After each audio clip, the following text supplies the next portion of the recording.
Bueno, en la clase de hoy vamos a ver el contenido de la unidad 3.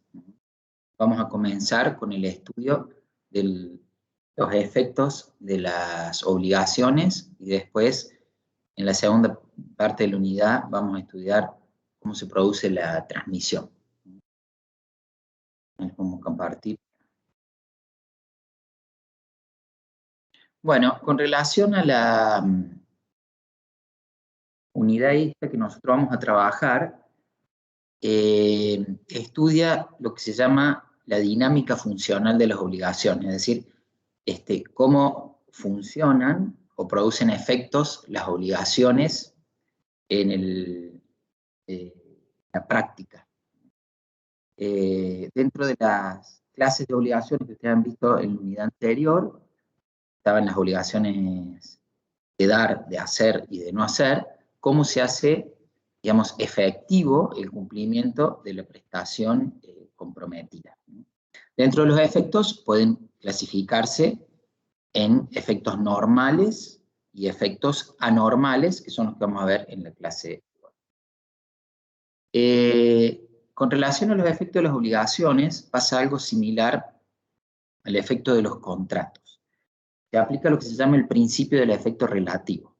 Esto quiere decir que las obligaciones vinculan exclusivamente al acreedor y al deudor, y solamente producen efectos con relación a ellos, en los términos de la prestación debida. Por ejemplo, si alguien resuelve vender una cosa y celebra un contrato de compra-venta, de ese contrato van a nacer obligaciones recíprocas.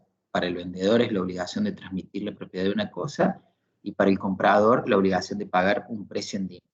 Si analizamos una de esas obligaciones, que es la obligación de transmitir la propiedad de una cosa, es una obligación de dar, significa que es una obligación que solo está en cabeza del vendedor, o sea, es el vendedor el deudor, y que solo puede ser exigida por el acreedor, que en el ejemplo que le estoy dando es el comprador.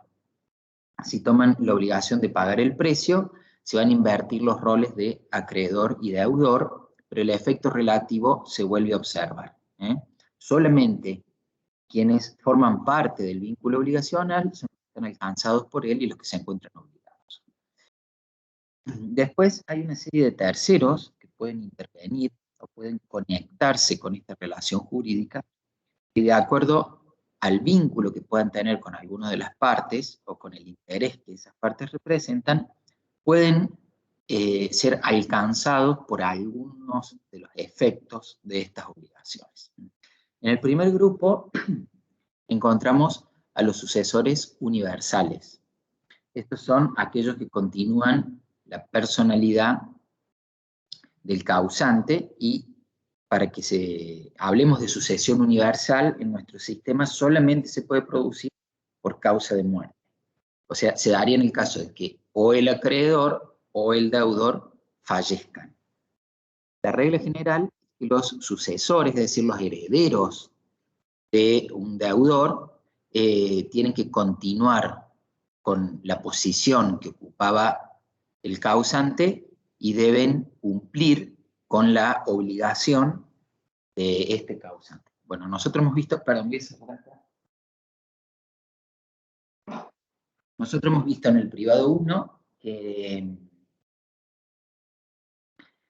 que va a haber una limitación patrimonial, porque no se van a confundir los patrimonios del heredero con relación al patrimonio del causante. Pero lo cierto es que a los fines prácticos, tanto los herederos del acreedor pueden exigir el cumplimiento de la prestación, como los herederos del deudor están obligados a prestar. Hay excepciones. Por ejemplo, en caso de que la obligación sea intuito persona, que no se transmita, en caso de que la propia ley establezca esa intransmisibilidad, y también si la obligación es de fuente voluntaria, puede haber un pacto en contrario, es decir, un pacto que establezca que no se transmite a los sucesores universales. Si eso no ocurre, como regla, se transmite. Después tienen el caso de los sucesores singulares. Estos se conectan con este derecho a partir de un objeto, que es el que termina vinculando una relación obligacional con otra. Porque ambas o ambos vínculos recaen sobre el mismo objeto o se conectan a través del objeto. La regla general es que las obligaciones no afectan a los sucesores singulares, salvo que haya una disposición de la ley, como sería el caso de lo que ustedes vieron de las obligaciones Procter-Rent, ondulatorias. En ese caso yo, bueno, me conecto con la obligación porque adquiero un objeto en cabeza del cual, digamos, que el titular de ese objeto va a ser el que va a reunir la condición de acreedor o de deudor. Y por eso esa obligación se va a transmitir o va a viajar. Y también podría darse un caso de un acuerdo expreso, lo vamos a ver cuando veamos la segunda etapa de esta unidad. Cuando hay una cesión de deudas, entonces el tercero consiente asumir la deuda de otro, y en ese supuesto sí le podría ser exigido por parte del acreedor el cumplimiento de una prestación a la cual él originariamente no está obligado. Y después, con relación a los terceros en general, lo que podemos decir es que no afectan a los terceros las obligaciones, sí tienen estos terceros un deber genérico de respetar el vínculo obligacional, en el sentido de que no tienen que cumplir la prestación, pero tampoco pueden desconocer su existencia y no tienen que interponerse en el cumplimiento que el deudor quiera hacer frente al acreedor. Después la ley va a regular un supuesto donde terceros pueden incorporarse a un vínculo obligacional en materia de contratos, pero en todos los supuestos esos se requiere un consentimiento del tercero, es decir, una aceptación, ya sea de un beneficio o de la obligación o prestación prometida por otro. Entonces, están los casos del contrato en contra de un tercero, la promesa del hecho del tercero, la estipulación a favor de un tercero. Son todos temas que vamos a ver con más detenimiento en la segunda parte de la materia. Pero en todos esos casos, la característica es que este tercero, que no formó parte del vínculo obligacional ab inicio, con posterioridad y a partir de la aceptación se incorpora. Y por último, podemos decir que los terceros podrían tener alguna participación o posibilidad de ejercicio de una acción derivada de una obligación de la que ellos no formaron parte, a partir del ejercicio de la acción subrogatoria, en el caso de que este tercero sea acreedor del acreedor de la obligación y que se subrogue en los derechos de su acreedor, de su deudor, perdón, ejerciendo el rol de acreedor que tiene este sujeto en la obligación para que se integre al patrimonio de su deudor una prestación de otro y de esa manera poder cobrarse. Es el efecto típico de la subrogación. Vamos ahora entonces, hecha esta introducción, a ver puntualmente cuáles son los efectos principales y los secundarios. Dentro de los efectos normales, tenemos para el acreedor y para el deudor. Para el acreedor, el efecto normal lo tiene en el artículo 730, que ahí se lo estoy mostrando en pantalla, es la posibilidad de exigir al deudor que cumpla con la prestación. Es decir, el efecto normal de toda obligación es que la misma se cumpla. Y para el acreedor significa que el acreedor puede exigirle al deudor ese cumplimiento, puede ser que lo haga por sí mismo o eventualmente hacérselo procurar por otro a costa de él. Siempre que la obligación fuese fungible, es decir, que se pueda cumplir a través de otro. Y después tienen, en el caso del inciso C, ese ya no es el efecto normal, sino es un efecto anormal o subsidiario, que es cuando no se puede obtener el A o el B, que es el cumplimiento in natura de la prestación, es obtener del deudor las indemnizaciones correspondientes. Y por parte del deudor, el efecto normal es el de cumplir la prestación.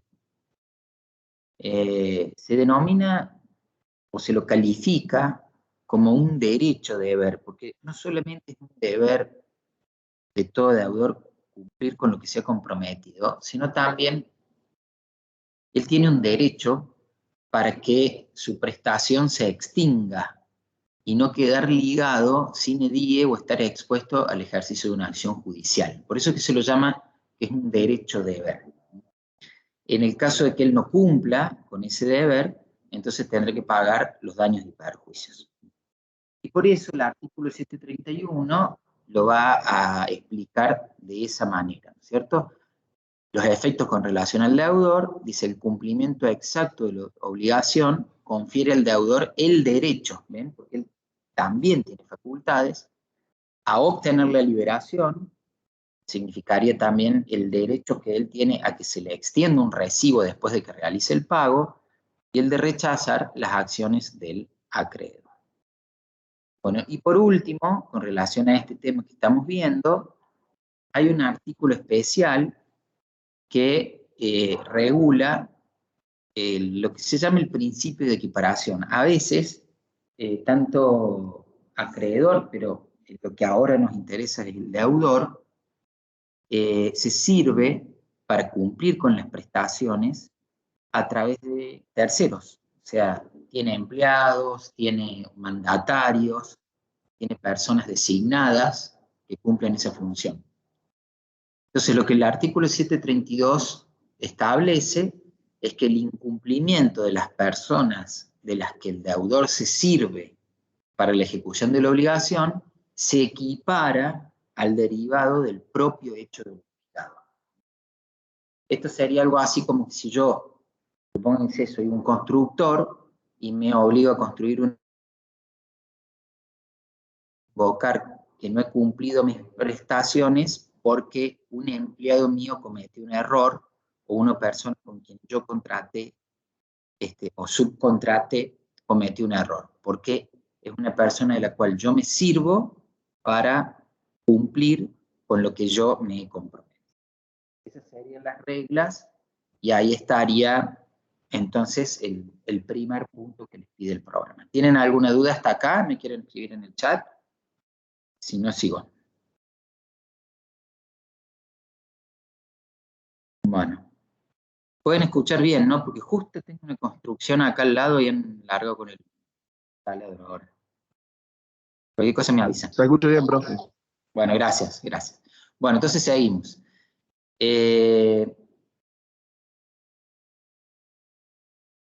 Vamos ahora a los requisitos que tiene que tener el cumplimiento.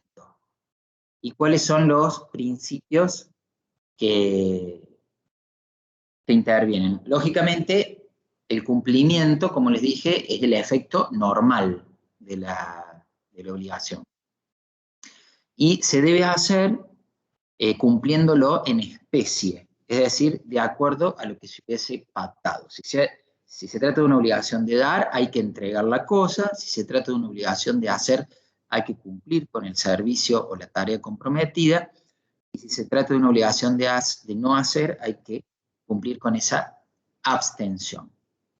El cumplimiento se ha sostenido con razón, que puede ser voluntario o espontáneo, que es cuando el deudor concurre frente al acreedor y paga, o frente al reclamo del acreedor paga.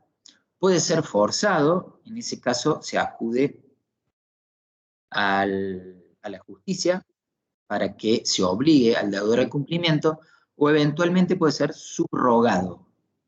Eso es cuando hay un tercero que paga por subrogación, se denomina así, que ocupa el lugar del deudor, frente al acreedor originario extingue la obligación, pero este tercero que paga se va a transformar o va a pasar a ocupar el mismo lugar que tenía el acreedor originario cuyo crédito se extinguió, y va a poder reclamarle a su vez al deudor originario que le devuelva lo pagado. Por ejemplo, ustedes supónganse que alquilan un departamento, han pedido una garantía, una fianza para garantizar el pago de los alquileres, ustedes se atrasan en el pago del alquiler, entonces viene el fiador, antes de que exponerse a un daño mayor, pague el alquiler el fiador, extingue el crédito con relación al locador, pero él se coloca en la posición del locador para exigirle al locatario que le pague la deuda por alquileres. Bien, y siguiendo con los requisitos entonces del cumplimiento, el mismo tiene que ser exacto. Y debe reunir para eso 4 requisitos que los tienen enumerados ahí: identidad, integridad, puntualidad y localización. Vamos a ver en qué consiste cada principio y algunas excepciones, para que ustedes los vayan viendo, ¿sí? Bueno, el de identidad dice que el deudor tiene que cumplir pagando con la misma prestación que se comprometió. Entonces yo me he obligado a dar una cosa, tengo que dar la cosa, no puedo dar una cosa distinta o diferente. Esto, que es un principio general, puede contener alguna excepción. Por ejemplo, yo les coloqué ahí una, que es el artículo 765 del Código Civil Comercial, que regula en el segundo párrafo, sería: si por el acto por el que se ha constituido la obligación se estipuló dar moneda que no sea de curso legal en la República, la obligación debe considerarse como dar cantidades de cosas y el deudor puede liberarse dando el equivalente en moneda de curso legal. Bueno, esto sería, por ejemplo, una obligación que nació en dólares. De acuerdo al principio de identidad, la regla es que debe ser cumplida mediante la entrega de dólares. Sin embargo, el artículo 765 al final establece como una norma supletoria una excepción y lo autoriza, no lo obliga, pero lo autoriza al deudor a liberarse dando el equivalente en pesos. Se entiende a la cotización oficial. ¿Bien? Después tienen el otro principio, que es el de la integridad. En la integridad tengo que entregar la prestación acordada de manera completa. Y hay un principio que deriva de este principio de integridad que dice que nadie está obligado a recibir pagos parciales. Así que si hay un deudor que debe 500.000 pesos y le ofrece al acreedor pagarle 100.000, el acreedor no está obligado a recibirlos. Sí está obligado a recibir el pago completo, pero no los pagos parciales. Bueno, hay algunas aclaraciones que hay que hacer con relación a este principio. En primer caso, en el caso de que la deuda, una parte esté formada por una suma líquida, es decir, que yo ya conozco el contenido exacto de la prestación, conozco el monto. Y hay otra que es ilíquida porque hace falta hacer alguna actividad para determinarla. Por ejemplo, tengo que tasar un bien para estimarle su valor.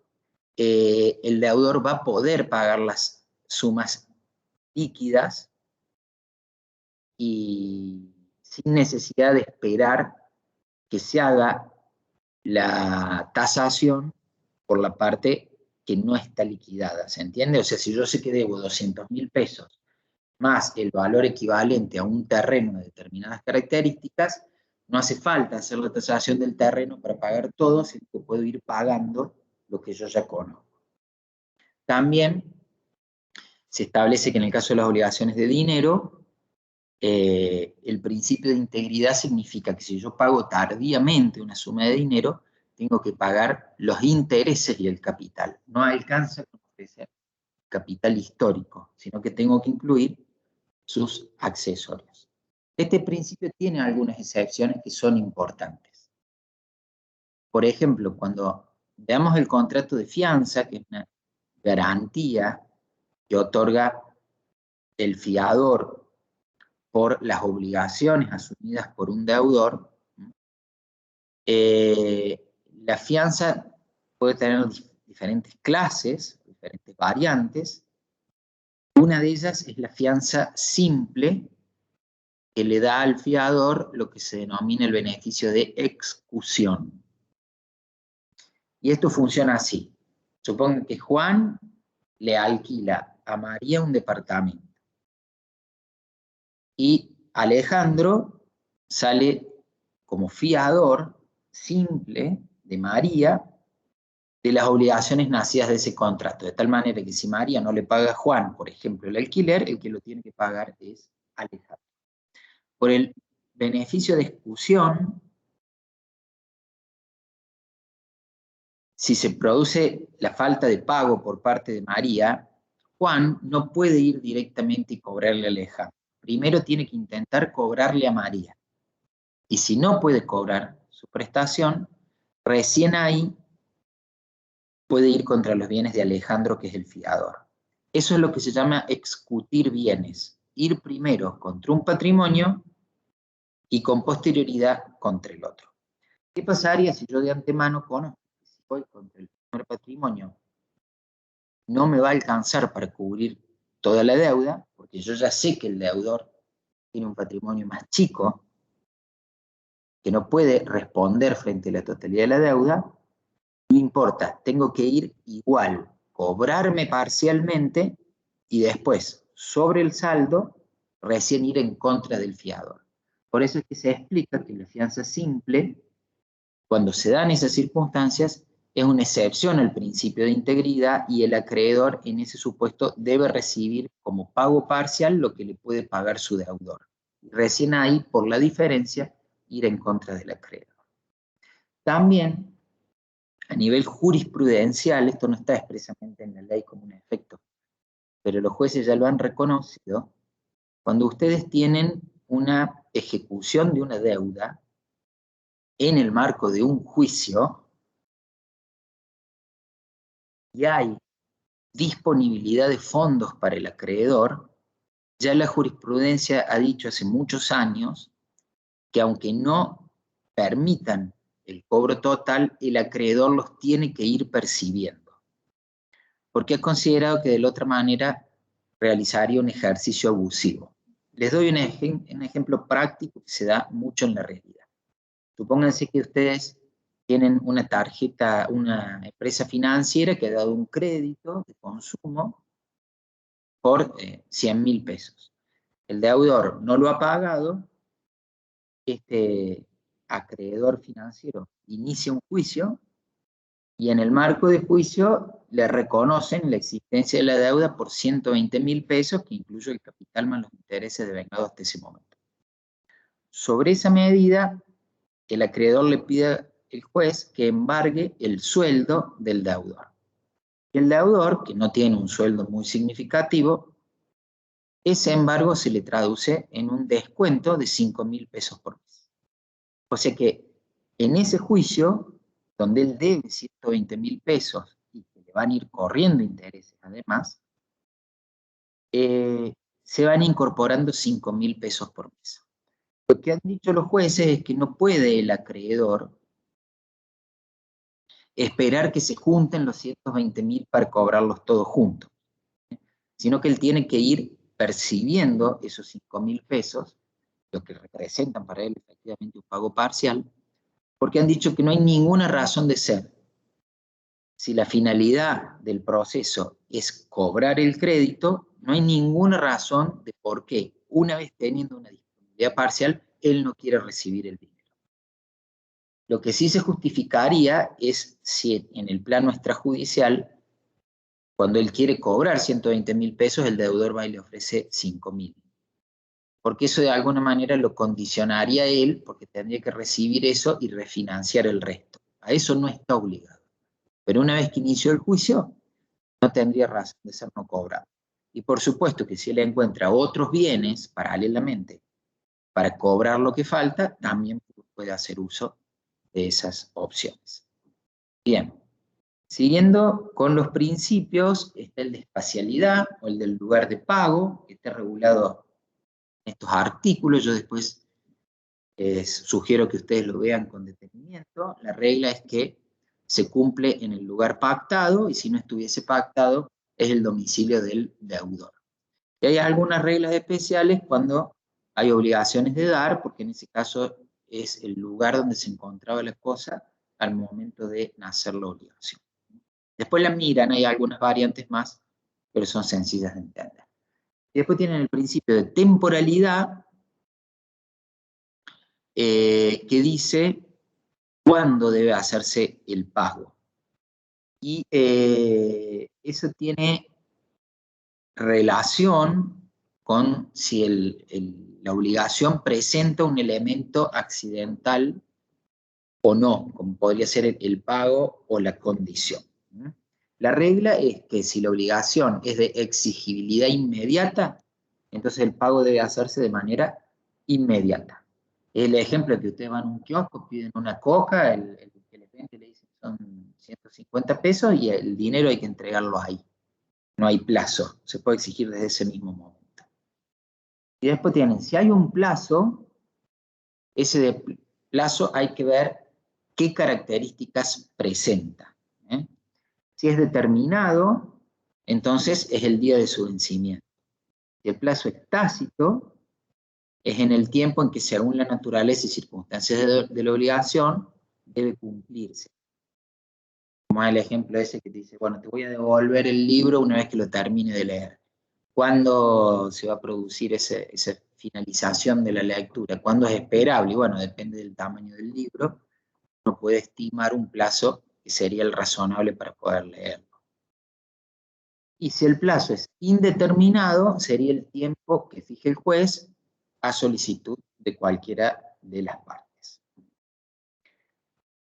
¿Qué pasa si no se respetan alguno de estos principios del pago? Bueno, se puede dar lo que se llama el efecto normal, que son las distintas clases de incumplimientos. El incumplimiento es lo opuesto al efecto normal del cumplimiento y puede producirse por diferentes motivos. Vamos a ir viendo ahora algunas reglas de esos incumplimientos. El cumplimiento puede ser parcial, en cuyo caso se hace un pago parcial, es una clase de incumplimiento. Puede ser defectuoso, porque se afecta el principio de identidad o el principio del lugar. Se paga en un lugar que no se debe o se paga con una cosa que no es la que yo me había obligado a entregar. Puede ser tardío, que es uno de los supuestos más comunes en la práctica que se da en materia de incumplimientos, y se lo denomina también como mora o demora, en ese caso, lo vamos a ver con más detenimiento en la placa siguiente, y también puede ser definitivo. Definitivo significa que esa obligación que nació ya no se puede cumplir. En estos tres supuestos, en el parcial, en el defectuoso y en el tardío, yo puedo corregir el incumplimiento. Si he hecho un cumplimiento parcial, puedo pagar lo que me falta. Si lo he hecho defectuoso, puedo modificarlo y pagarlo o donde corresponde o de la manera que se acordó. Si es tardío, puedo pagar los intereses, en el caso que sea dinero, o los daños y perjuicios derivados de la demora, pero cumplir con la prestación. Esto es definitivo, ya no puedo cumplir. Entonces mi prestación principal se sustituye por la obligación de pagar daños y perjuicios. El incumplimiento definitivo puede ser por dos motivos básicos. Uno, ya hay una imposibilidad material o jurídica de cumplir. Por ejemplo, me he obligado a entregar la propiedad de una cosa y la cosa se destruyó. Y ya no puedo, en ese caso, entregarla, porque si la cosa no es fungible, no tengo manera de cumplir con lo que se acordó. Entonces, eso lo único que queda es resolverlo en daños y perjuicios. Deberé pagar un equivalente de esa cosa y así reemplazar lo que era la prestación original por una sustitutiva de daños y perjuicios. Y la otra cosa que puede pasar es que haya pérdida del interés del acreedor. Es Es decir, la prestación comprometida todavía es material y jurídicamente posible, pero al acreedor no le interesa recibirla. El ejemplo clásico es que yo compro una torta de cumpleaños y me la tienen que entregar hasta el día de hoy, porque esta noche se hace el festejo. Y resulta que hoy no me la entregan, y cuando yo llamo al día siguiente para hacer el reclamo, me dicen que ha habido un error, pero que la torta me la van a dar pasado mañana. A esa altura la torta ya no me sirve, porque he perdido el interés en que se haga la entrega en ese momento. ¿Bien? Bueno, y esto de la torta es un ejemplo tradicional, pero podemos imaginar muchos ejemplos más.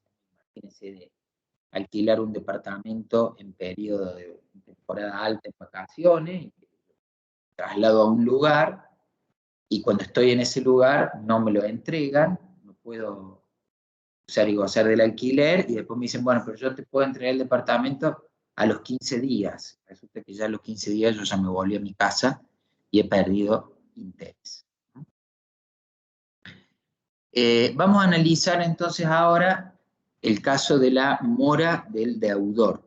La mora del deudor se da cuando hay un retardo o un retraso de la prestación que es imputable al deudor y que le permite al acreedor no solo exigir su cumplimiento, sino también reclamar los daños y perjuicios derivados de la demora.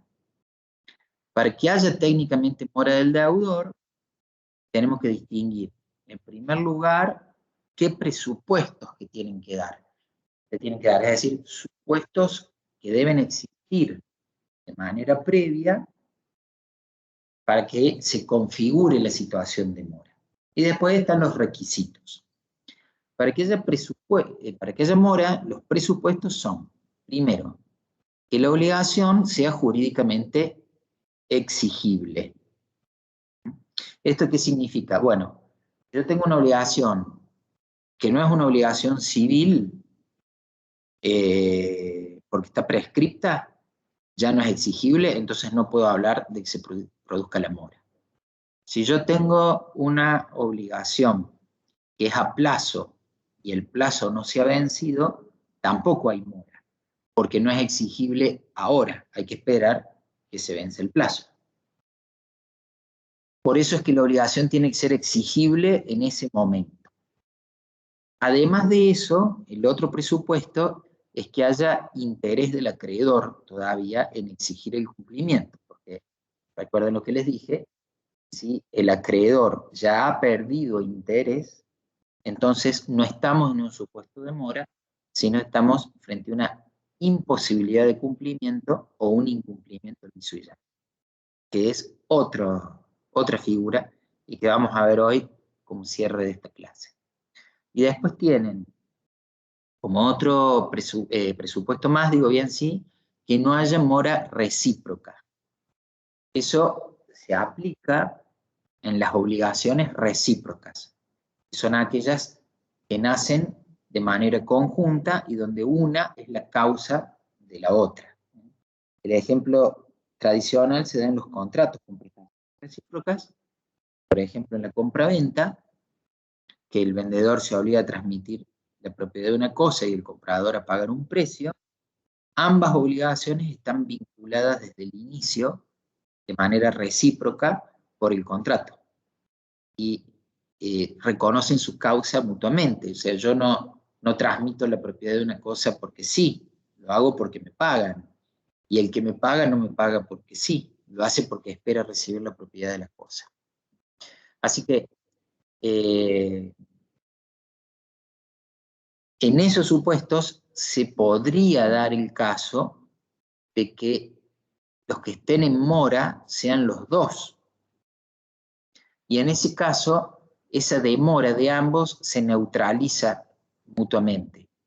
Porque hay un principio en materia de prestaciones recíprocas que dice que yo no estoy obligado a cumplir con mi parte si a su vez la otra parte no cumple con la suya o se hallan a hacerlo. Es decir, o él, si él no cumplió, o cuando yo le digo, acá están las cosas, págame, si él no lo hace, entonces ya no hay una mora o demora mía, sino en todo caso lo que estoy haciendo es suspendiendo mi cumplimiento hasta que el otro se avenga a cumplir. Por eso es que si hay mora recíproca, no habría mora del deudor. Estarían suspendidos los efectos de la mora. Y bueno, además de los presupuestos, como les dije, están los requisitos. Esos requisitos son, en primer lugar, es un elemento que se llama material, porque se da por el transcurso del tiempo, y es el retardo o retraso. Se lo llama material para distinguirlo del elemento jurídico, que es el factor de atribución. Al retardo o al retraso, yo tengo que poder atribuírselo al deudor, a una conducta del deudor. Sea una conducta activa o por comisión, o puede ser una conducta pasiva o por omisión. Puede ser que la demora se produce porque el deudor ha hecho algo que no tenía que hacer, o porque el deudor no ha hecho algo que debía hacer. Eso es lo que se denomina imputabilidad, y es un requisito de la mora, porque si la demora se produce por una cuestión externa, ajena al deudor, que él no podía evitar, podría ser un caso fortuito, una fuerza mayor, entonces no hay mora por falta de la imputabilidad. Podría haber retraso, pero no necesariamente hay mora jurídica. Y el último elemento es la constitución en mora, y que esto existen dos sistemas de cómo se produce o cómo se constituye alguien en mora. El primer sistema, que es el sistema que traía el Código Civil argentino en su redacción original, es el de la mora personal. En ese momento era la regla, ahora ya no lo es más, pero en ese momento era la regla, y significa que para que se produzca la mora, el acreedor tiene que intimar al deudor al cumplimiento. Es, si se quiere, como una especie de emplazamiento o recordatorio al deudor de su calidad de tal. Es decir, yo me dirijo a él y lo emplazo para que en el término, de manera inmediata, en 24 horas, en 48 horas, etcétera, proceda a pagarme lo que me debe. Caso contrario, bueno, haré uso de las facultades que me otorgue el ordenamiento público.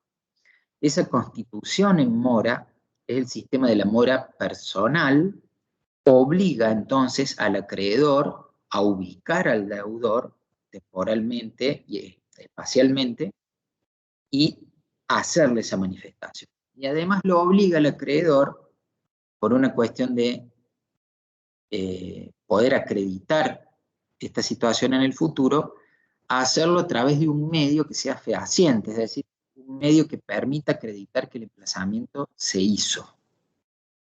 Por ejemplo, en nuestro medio, en nuestro mercado, es muy frecuente que lo que se utilice sea una carta documento, que es un servicio que ofrece el correo argentino, y hay otros correos privados que ofrecen lo mismo o un servicio similar, y que consiste en una carta abierta con remitente y destinatario en 3 ejemplares iguales.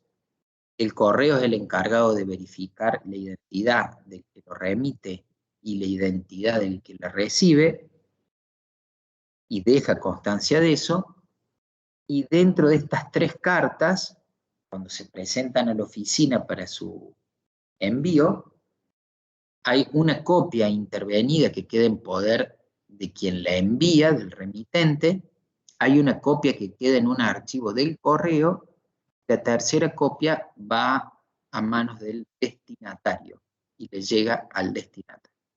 De esa manera, si en un futuro el destinatario quiere desconocer el contenido de la carta que se le envió, judicialmente ustedes pueden pedirle al correo argentino que les muestre la copia de la carta que él guardó y que es idéntica a las otras dos que estaban circulando. ¿Se dan cuenta?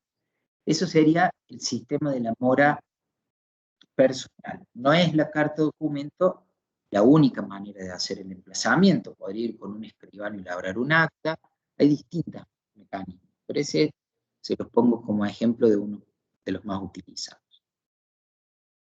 Y después el otro sistema que se llama de mora automática, se caracteriza o se utiliza para las obligaciones de plazo cierto, donde yo conozco cuándo se va a producir el plazo.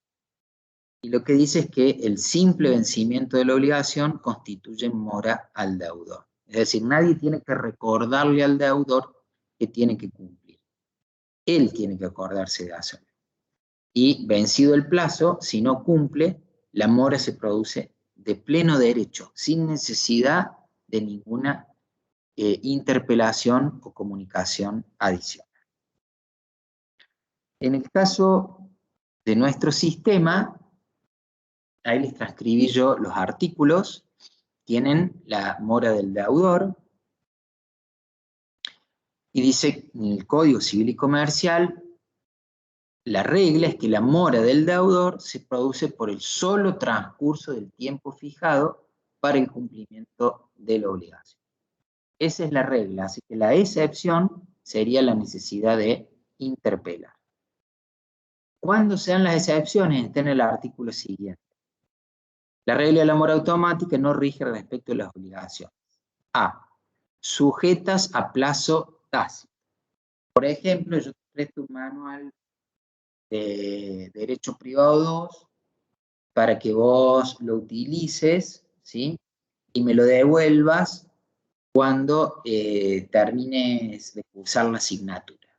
Puede haber ahí alguna duda de cuándo efectivamente se produce esa finalización, porque puede ser que se produzca coincidentemente con el fin del cuatrimestre, puede ser que sea una semana antes, una semana después, etc. Pero el plazo tácito, digamos, de la conducta o de las circunstancias de la obligación, nosotros podemos conocer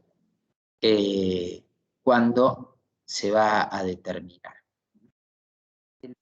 En este caso, lo que va a decir la ley es que hay que hacer una interpelación porque puede haber una duda en la persona del deudor de cuándo se produjo el vencimiento. Pero con una simple interpelación, una vez transcurrido el plazo, es suficiente. El otro caso es el plazo indeterminado, propiamente dicho. Ese plazo es una obligación que no se sabe que hay plazo, pero no se ha establecido uno, no se ha dicho cuándo. Entonces yo voy al juez y le pido al juez que fije un plazo. Una vez fijado el plazo, ya y notificado ese plazo, ya queda constituido en mora en la fecha indicada. Es decir, yo le digo al juez, mire, a mí Juan me tiene que restituir esta cosa, pero no hemos pactado cuándo, dele un plazo, y el juez le dice, bueno, tiene 30 días, ya a partir de notificado los 30 días, eso ya es un plazo cierto, y allí se produce la mora automática. Y también se ha dicho que en el caso de obligaciones sujetas a condición, como la condición es un hecho futuro e incierto, que no se sabe si se va a producir o no, por una cuestión de buena fe, el acreedor que conoce que ese hecho incierto se produjo, debiera decirle al deudor, mirá, este hecho incierto ya se produjo, ahora cumplí. Por eso también habría que realizar una interpelación. ¿Cuáles son los efectos de la mora del deudor? Bueno, este es uno de los temas centrales del derecho de las obligaciones, ¿no? ¿Qué pasa cuando los deudores no cumplen con lo que se han comprometido. Bueno, el primer efecto que es el más importante, como un efecto, digamos, derivado del vínculo obligacional, derivado de manera directa, es la posibilidad de exigir el cumplimiento por vía judicial. Y ese exigir el cumplimiento va a significar que, según la naturaleza de la prestación comprometida, el juez pueda obligar al deudor al cumplimiento incluso con el uso de la fuerza. Por ejemplo, si yo, supónganse que me obligué a entregar una cosa mueble, me obligué a entregar una motocicleta y no la entregó. Entonces, el acreedor puede ir al juez, pedirle que condene al deudor a la entrega, y si no lo hace, puede ir con un oficial ordenarle al oficial de justicia que vaya al domicilio del deudor, retire la motocicleta y se la entregue al acreedor. E incluso le puede autorizar a ese oficial de justicia que haga uso de la fuerza pública, que vaya con la policía si fuese necesario. Lo mismo en una obligación de, pónganse, restituir un inmueble porque lo estaban alquilando y el contrato se venció, lo tienen que devolver. En ese caso, el inmueble no se puede secuestrar. El desapoderamiento se materializa a través de lo que se llama un desalojo. Entonces, también va a ir el oficial de justicia, puede llegar a ir con la policía si fuese necesario, va a ingresar al inmueble y le va a decir al deudor que se tiene que ir. Y si no se va, lo hace por la fuerza y le entrega la llave al acreedor. Ese sería el efecto normal. Ahora, bueno, hay ciertas obligaciones, como son las obligaciones de hacer y eventualmente también las de no hacer, que el cumplimiento forzado significaría a veces ejercer violencia en la persona del deudor, como decirle, bueno, uno se comprometió a levantar una pared, el deudor no la quiere levantar, y la única forma de obligarlo es tenerlo a punta de pistola y decirle, o pones el ladrillo o te mato, o tener a alguien que le vaya agarrando la mano, que vaya obligándolo a apilar los ladrillos y poner cemento. Como eso no se puede hacer, en ese caso en particular, no va a quedar más remedio que ir al otro efecto de la mora, que es la responsabilidad por daños, ¿cierto? Dentro de lo que sería la acción de cumplimiento o lo que sería la resolución de la obligación y la sustitución de la prestación original por dinero, hay diferencias. Supónganse que yo compro un inmueble, ¿sí? Y a mí no me lo entregan.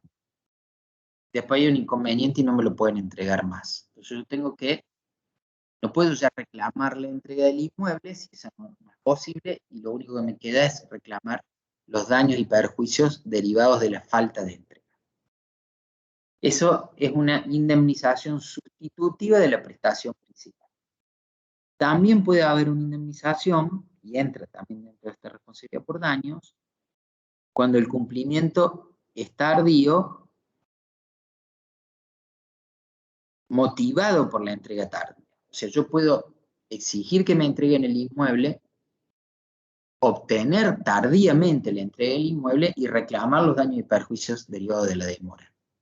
O puedo exigir la entrega del inmueble, y si el inmueble ya no me lo pueden entregar, entonces reclamo los daños y perjuicios de la falta de entrega y también por la demora en que se consolide esta situación.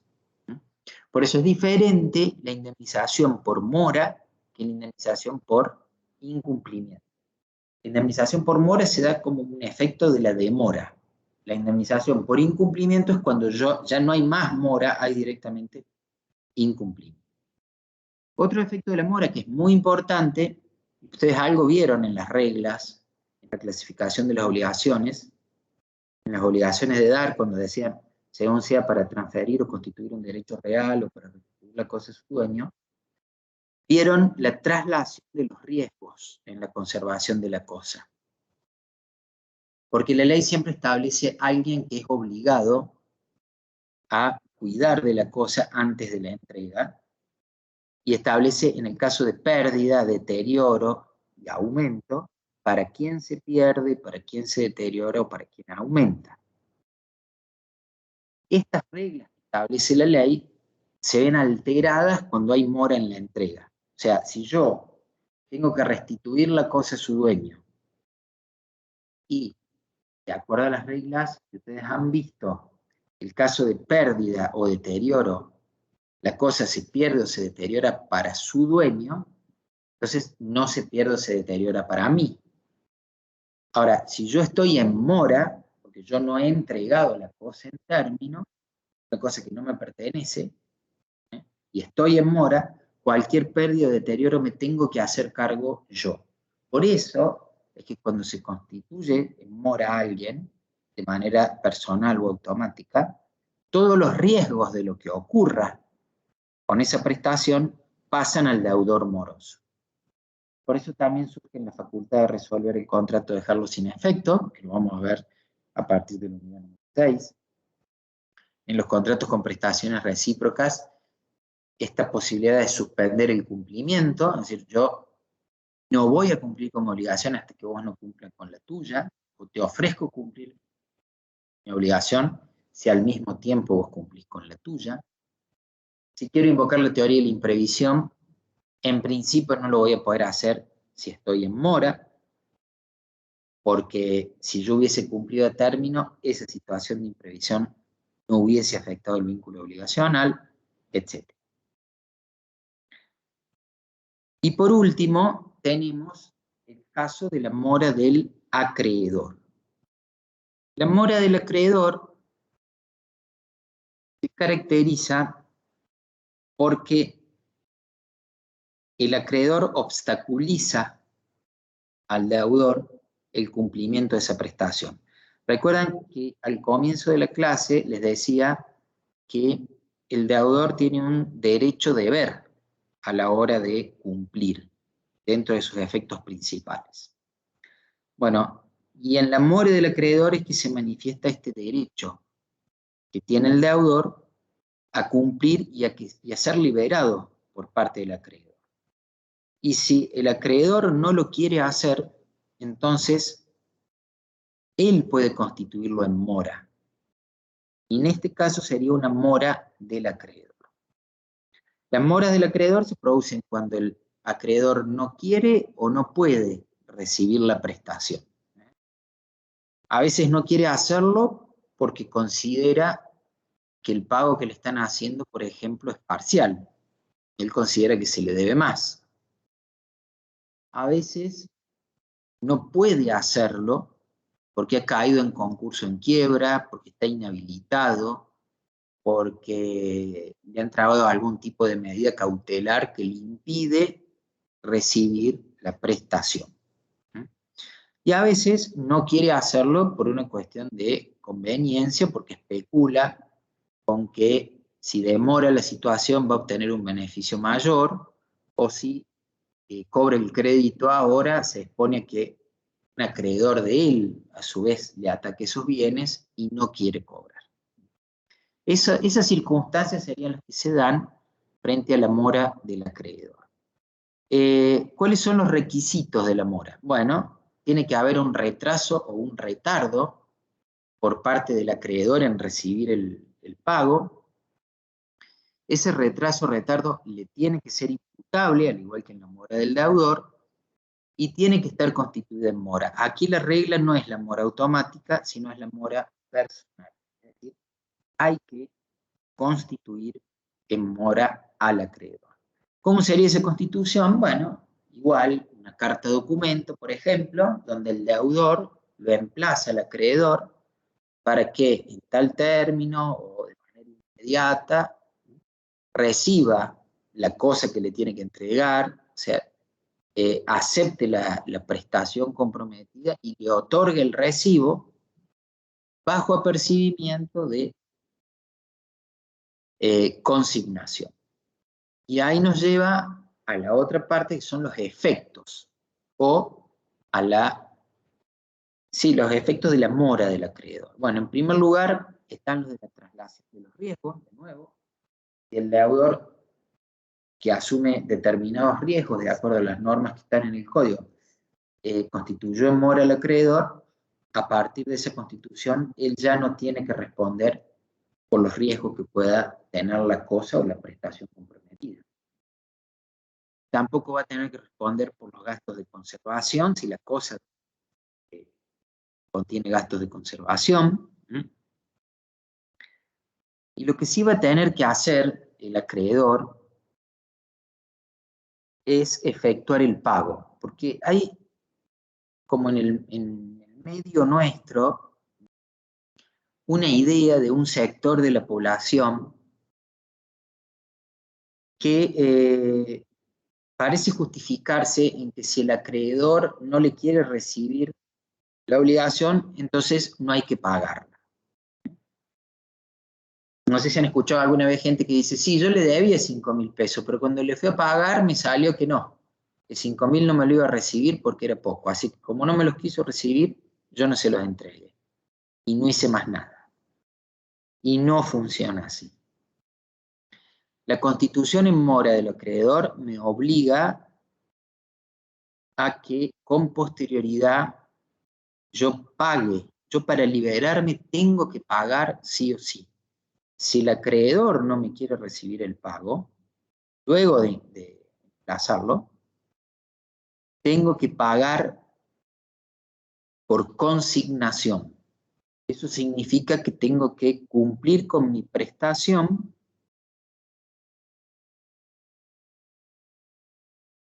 a través de un tercero, donde dejo a disposición la prestación realizada.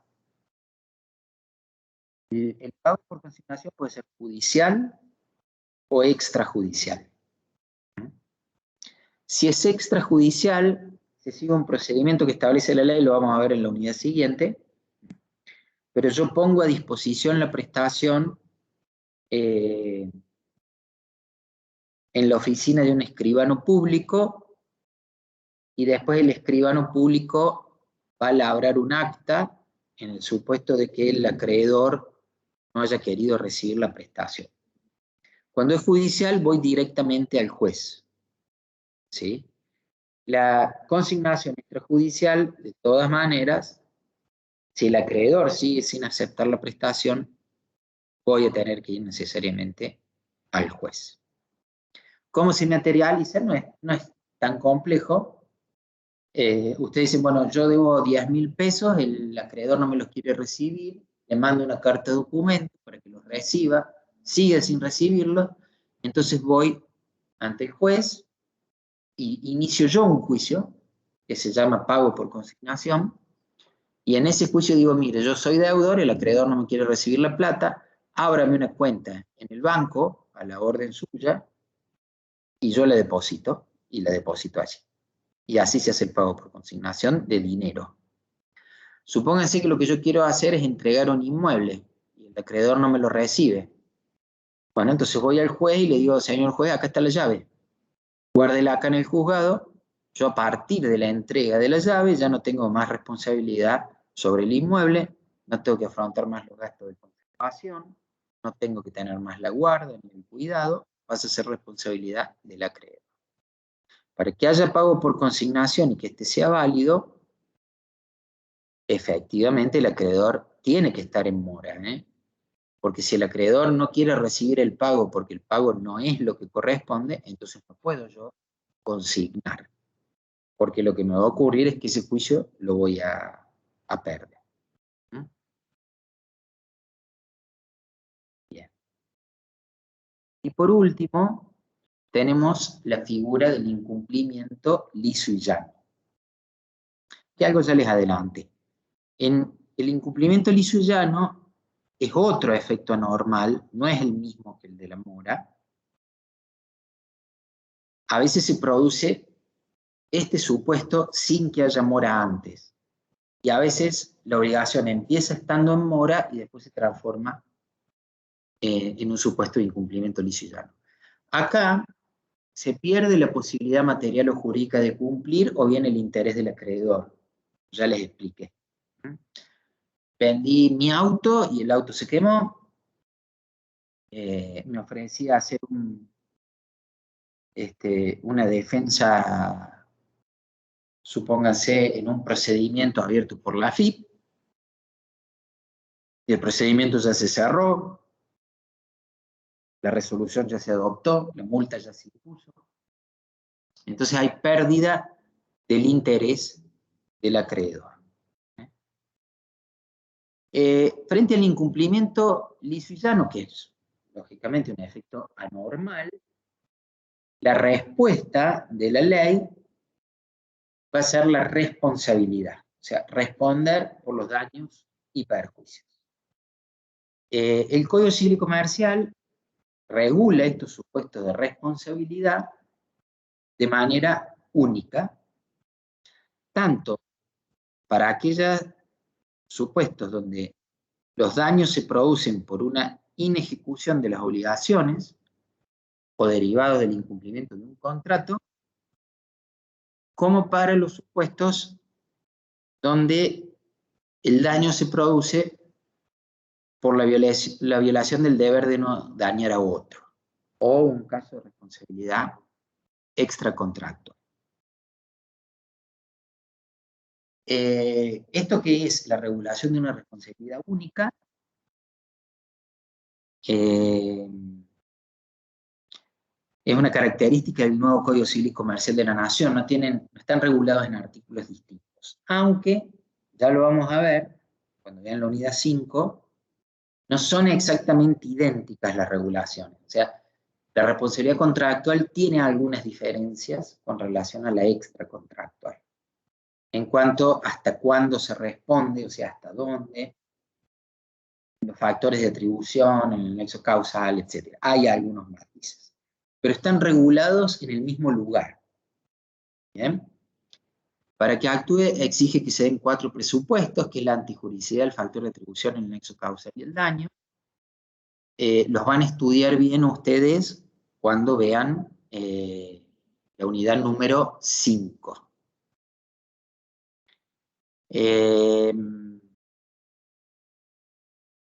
Y en el caso de que el incumplimiento liso y llano sea atribuible o imputable al deudor, entonces va a dar lugar a responsabilidad.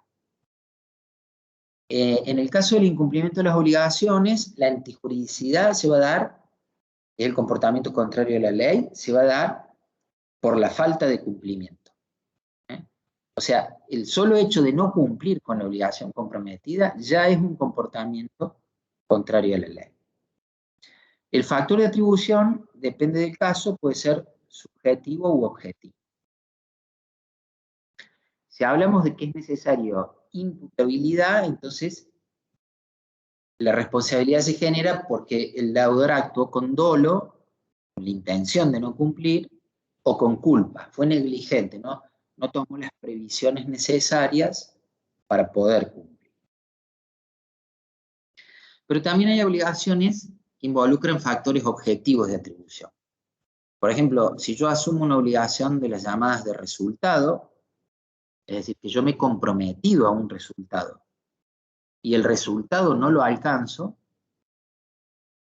ese no alcanzar el resultado es el factor de atribución suficiente, y no importa si yo actué con dolo o con culpa, a lo mejor yo no actué con culpa, o no cumplí en lo que me comprometí, ahí funcionaría de manera objetiva. Y después tiene que darse, bueno, la conexión causal entre mi conducta y el daño, en el sentido de que sea previsible que si yo cometía la conducta que cometí, el daño se iba a ocasionar, y después tiene que haber un perjuicio económico, patrimonial o extrapatrimonial. ¿Eh? Y en ese caso va a funcionar la responsabilidad por incumplimiento liso y llano. Y después, si hay imposibilidad de cumplimiento no, o sea, que no es atribuible al deudor, entonces no hay responsabilidad. El caso es que hay caso fortuito, fuerza mayor, hecho del damnificado o hecho de un tercero por quien no se debe responder. Entonces puede darse el caso de que yo me he comprometido a cumplir con determinada prestación, pero con posterioridad, debido a que por una cuestión de caso fortuito, fuerza mayor, porque no llovió, no era previsible, se perdió una determinada proceso industrial, una cosecha, o porque hubo una gran devaluación, no pude obtener los bienes a los que me había comprometido a obtener, etcétera. Si yo no he estado en mora y realmente se trata de un caso fortuito externo o ajeno a la cosa comprometida, me va a liberar a mí de responsabilidad.